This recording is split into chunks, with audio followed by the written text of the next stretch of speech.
We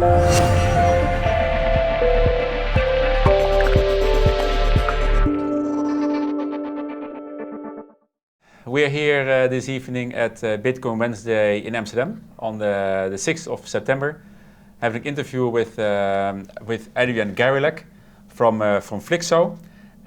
Welcome. Thanks. Welcome. You will have a presentation also this evening Yes. at the Bitcoin Wednesday. Looking forward to it.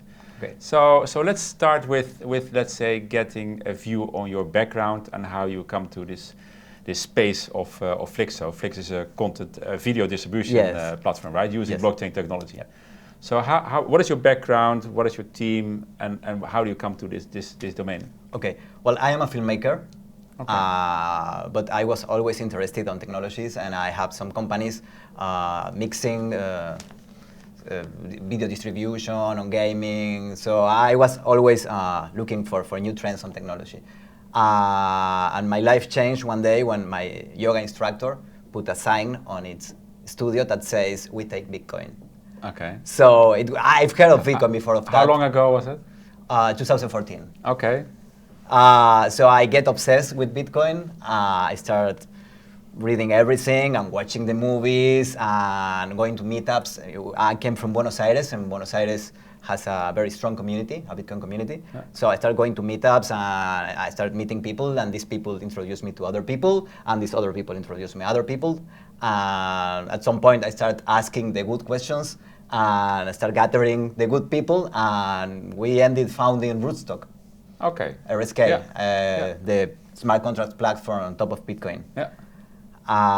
But my interest was always content distribution. Exactly. So at some point, during my time on Rootstock, I was interviewing all the people having video platforms or any kind of media platform, music or news platforms on top of blockchain. I was telling them about smart contracts because everybody was just looking for a way of monetizing using Bitcoins, or after that using Ether or any other cryptocurrency, but they were not using the full potential of smart contracts. Yeah. And that's really the trigger of, let's say, the huge new ventures using blockchain technology, because you can monetize your solution, right? Yes. That's unique value. Distributed, decentralized, and monetization. That's the key words. So that triggers basically also your process in doing the video on the blockchain. Yes. So I keep telling all the video platforms that they should find a different model, because they are keeping on the same model. So I told them about Popcorn Time. I don't know if you know about Popcorn Time. Sure. Popcorn Time is a decentralized, illegal content distribution platform. It doesn't exist anymore, right? Yes, it exists. It exists, but... Yes, you cannot shut it off, because it relies on every user. Okay. So if there are users, it works. Okay. So I was telling them, be like Popcorn Time, distribute the distribution. Yeah. So at the end, I reached the guys from Popcorn Time. I left Rootstock, and we started the platform from scratch. Okay. With some people from Popcorn Time in your new company. On our company, we have Federico Abad, who is the creator of Popcorn Time. Okay. Popcorn Time was created in a weekend by two guys. One of them is Federico. Yeah. So I bring him this idea of making a legal platform using BitTorrent and blockchain, mixing the both technologies in order to have the distribution is distributed again. So the video is not stored on a centralized server as in YouTube or Netflix or Amazon Prime. They have a huge server, and they have huge connection, and the cost for managing a system like that is amazingly high. Yeah. And there are only 3 or 4 companies that can afford that kind of cost. Maybe Google, Facebook, Amazon, and that's it. Yeah. Even Netflix is renting space on Amazon. Yeah. Netflix, they don't have their own servers. They use AWS. And there you see the opportunity for distributed content. Yes, the only way of competing against them is distributing. Yeah. If the videos are stored in every user's computer instead of on a central server, then the costs are zero. So the essence of Flixxo, what can you describe that? What's the value proposition? What kind of problem would you like to solve, which other companies will not provide? On one side, there is a monopoly. There are 3 companies that can make a huge video platform, and you can't compete against them. And they have old business models. you have like three business models. You have transactional, VOD, that is you pay for the content you watch, such as Amazon Prime or iTunes, and the costs are very huge because you have many intermediaries, and they always justify their cost on the structural costs. You have the advertising model, which is the model of YouTube, but then the only one that monetizes is YouTube. Yeah, sure, sure. The producers of content are not monetizing. And the system is oversaturated with spam content. It's very hard to find good content inside YouTube. And the other model is subscription, such as Netflix. But they are more focused on producing their own content and distributing your own, your content. So it needs to find, it has to be a new player here. The only way to compete against them is distributing. Okay. Distributing amongst the subscribers? The users? Yes. In Flixxo, every user turns into a distributor. Okay. So after watching a video, I keep it on my computer. I could decide to keep it on my computer and become a distributor. So I will lend to the network my bandwidth and my storage space. Yeah. And for doing that, for helping improving the network, I get rewarded. I get rewarded in Flixx, that are Flixxo's credits. So you will have a crowdfunding event. Yes. Fueling basically the use of Flixxo, that more people will have it on their local computer or their data storage to distribute again to other users. Besides the token distribution event or the token generation event, ICO, how you want to call it, besides that, we are setting a incentives program. We're keeping 50% of the tokens for an incentive program that will run for 10 years, decreasing. Yeah. So at the beginning, having not so many users and having not so much content, the platform will reward the users, will reward the distributors, will reward the authors. And the user will be rewarded because they become also distributors of that content. Yes. So if I watch a movie, for instance, then after watching it stays on my computer, and then it can act also as a content provider to other users. Yes. Right? And I get incentives for it. The author, once the author uploads content to the platform, he chooses his revenue model. He chooses the price of its content in tokens, how many tokens worth its content, and how many tokens he's going to distribute within the network for incentivizing the distribution of his content. Yeah. So maybe my content is not so popular, so I may give 90% of my earnings to the network in order to spread it out. Yes, for them to say, oh, this guy is paying a lot, I will keep it, I will distribute it. That's the idea. So it's circular. Yeah. And what kind of content are you providing? What kind of type of content? At the beginning, we are starting with 3 to 5 minutes videos, because today is the most popular content on internet are short videos.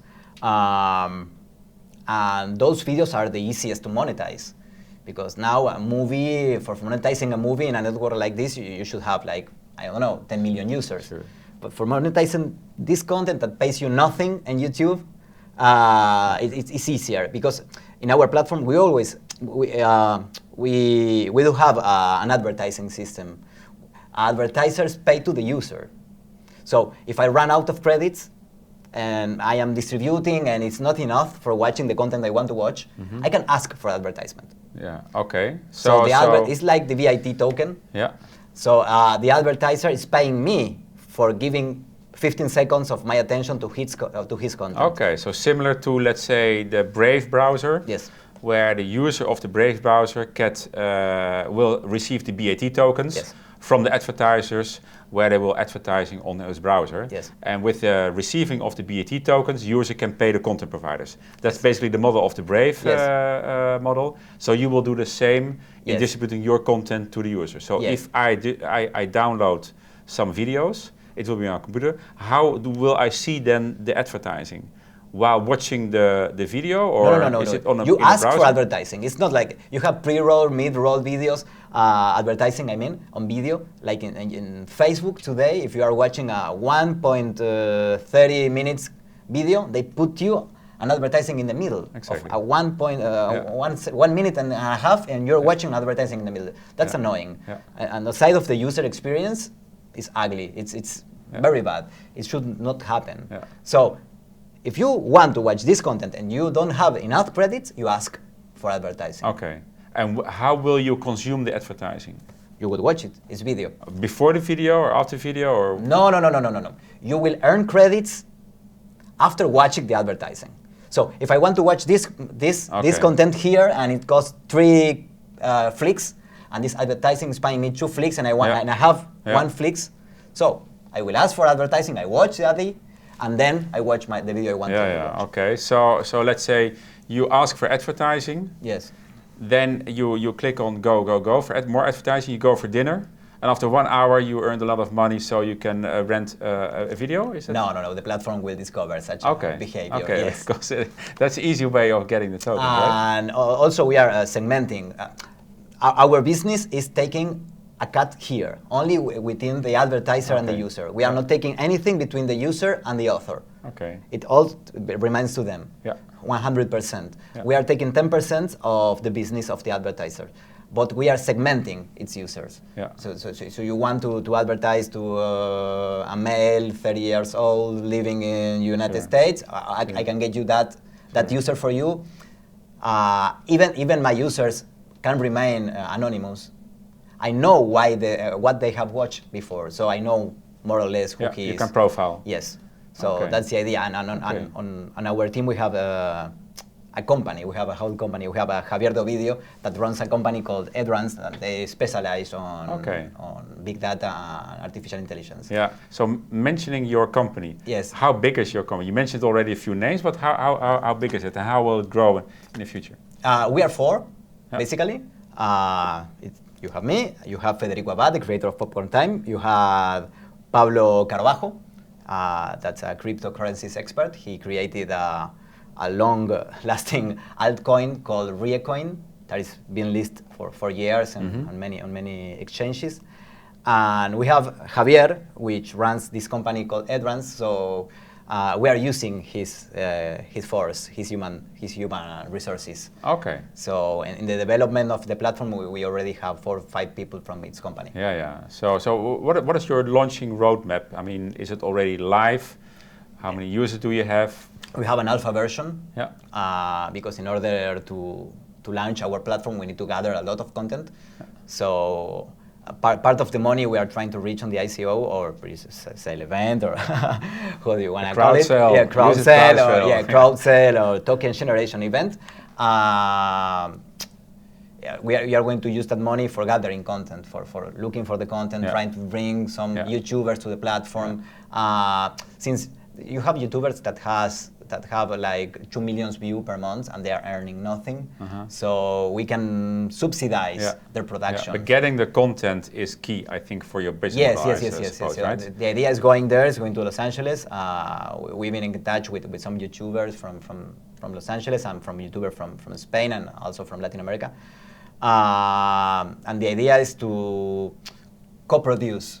Is creating a co-producing model in which we pay them like in advance, and we are partners in business. So the reason why this video producer will work with your company is, instead of YouTube, whatever, is that they will earn more money. They're going to monetize better here than in YouTube. Yes. Okay. YouTube, it's not very clear. No, and for the user, it's key when using your platform that I will also monetize my content distribution. First, watch the video and then sell it basically to the network. Basically, I mean, you have three players here. You have advertisers, you have authors, and you have consumers. The author is going to monetize because he's going to gather a lot of Flixx that the advertiser needs in order to showcase its content to the user. So the advertisers need to go to the biggest stakeholders in the system that are the authors and buy from them Flixx, setting a price, setting an organic price for Flixx. There is not an artificial price. And consumers, they're earning credits for watching videos. Their incentive is not earning money.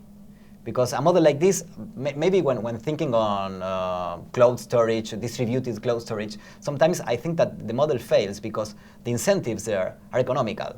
And they are paying you $2 per month for 35 gigabytes of your space and leaving your computer on. Yes. $2 is nothing.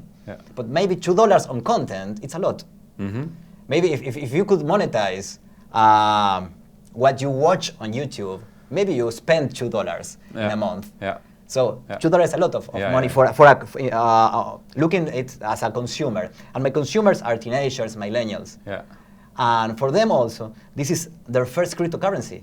Yeah. They are playing with a cryptocurrency. Yeah. They are going to be the users of cryptocurrencies in 20 years, not us. Yeah. Yeah. This is technology for them, and we are going to educate them. They're going to learn how to handle a wallet, how to handle a value, because they don't know that a value could be sent and being received through internet. Exactly. Yeah. Because they're used to the like economy. Exactly. You know, Yeah, like has unlimited issuance. Yeah. So they are used to give like to everything. Yeah, yeah. But now they're having a value. If they give it away, they are losing it, and they need to earn this again. Exactly, and also the personal information. They're less inclined to share the personal information without getting anything in return, right? Yes. So if you look at the next year ahead, looking at your target audience, what can the audience expect from your organization? How will you communicate, and how you will also communicate about the crowd sale event, and what are the new functionalities you will launch in the next few months? We are looking for now the communication is setting for the crowd sale. So we are speaking to the people in the cryptographic ecosystem, the cryptocurrencies ecosystem. We are speaking to them because it's very hard to get investors from outside because they don't have either. Yeah. If they don't have either, and it's very hard for them to find either, they are not going to invest. So the investors here, or the guys who are buying our token, and when is the timing for that, for the crowd sale? We are expecting to make it on the first half of October. Okay, so It's it's very soon. a month from now, Yes. 1.5 months from now. And Yes, so yes, how yes. can I, for instance, participate in the crowd sale? It's going to be announced. Okay. Yes, we are promoting it we are creating a strong campaign. Okay, okay. And in terms of the roadmap for the functionality in the next Yes. half year, what are your plans? We are planning to launch the platform on May. We have already an alpha. It's working, it's functional, but we want to fully launch the platform in May after gathering a lot of content and creating a very secure environment for the Flixx, for the users and for the authors. Okay. I think that they would think about a crowd sale. It's that it lets you move easily after reaching the money. Yeah. You have the money, but you Yeah. don't have investors asking, oh, you need to a certain day to deliver something. Yeah. You can pivot. You can move from one idea to another idea, test it. Yeah. It's necessary, right? To yes, have that it's very flexibility. necessary because sometimes they ask me, do you have market studies? Yeah. You need to test this. Yeah, exactly. This is new. It has never been You done. need to be agile, right? And, Yes. and look at the opportunities, where the market is going, and follow that market. Yeah. Okay. So we're coming to a close of the interview. And do you have any closing remarks in terms of what would the viewers see from Flixx, and what is your expectation for the future? No, I think that Flixxo will open the door for new social economies. It's what I call social economies. It's turning social networks into social economies, where every social interaction is now a settlement of value. So I think this is the beginning of something that we are going to see in some year from now. Okay. Well, together with your platform, there will be a lot of changes, right? Yes. Educating the users, the millennials, how to use distributed content, how to use tokens. And which I see is that there are many projects around here about the blockchain ecosystem, but they are not focused on the final user. Mm-hmm. They are creating protocols, but we need applications. We need, I don't know, a Snapchat on top of blockchain. Yeah. We need a Tinder on top of blockchain. That we need, because we need to gather people from outside. Yeah. Because we are only a few. Yeah. And outside there are a lot of people that they are not using these technologies, and I think it's going to be mainstream. It's a very exciting period. I think you're going to. So thanks very much for the interview. Thank you. And good luck this evening also with your demonstration. Thank you very much.